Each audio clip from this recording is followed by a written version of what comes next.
des organisations syndicales représentatives de la fonction publique, Guillaume Gasparian, ex-ministre de la fonction publique, de la simplification et de la transformation de l'action publique, a été contraint de nous accorder une audience le jeudi 7 novembre dernier.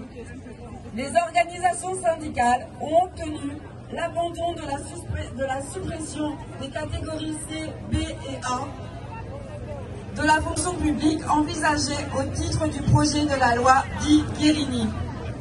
Le ministre s'est aussi engagé à rediscuter de son projet d'agenda social. Force est de constater que Guillaume Gasparian n'a pas répondu à la plupart des autres propositions et revendications portées par les organisations syndicales. C'est pourquoi nous appelons à une première journée de mobilisation sur l'ensemble du territoire, le 5 décembre 2024, y compris par la grève et la manifestation.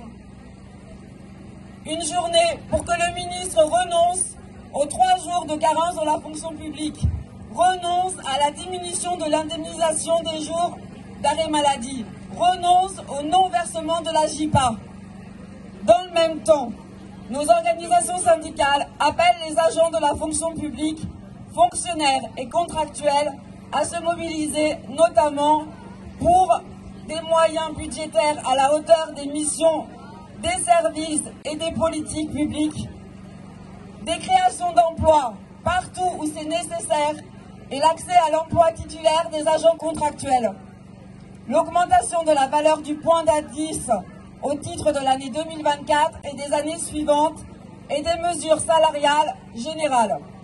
La refonte des grilles indiciaires, l'égalité salariale et professionnelle entre les femmes et les hommes, l'abandon des orientations du projet de loi dit Guerini, l'abrogation de la loi dite de transformation de la fonction publique. Ces revendications sont socialement et économiquement nécessaires pour le service public et pour répondre aux besoins de la population. Elles sont à même de résoudre les problèmes d'attractivité dont parlent souvent les pouvoirs publics pour justifier leurs réformes. Elles participent à la réduction du chômage et à la relance économique par la consommation, au renforcement de la sécurité sociale et de notre caisse de retraite.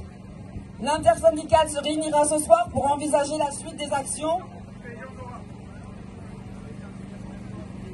Les services publics doivent répondre aux besoins des citoyens et citoyennes de notre pays, partout sur les territoires. Les agents doivent être reconnus et respectés et méritent mieux que le mépris et l'insulte dont l'ex-ministre a fait usage. Les services publics sont notre bien commun à toutes et à tous. Nous les voulons à la juste hauteur de nos besoins. Alors allons le réclamer haut et fort, toutes et tous ensemble.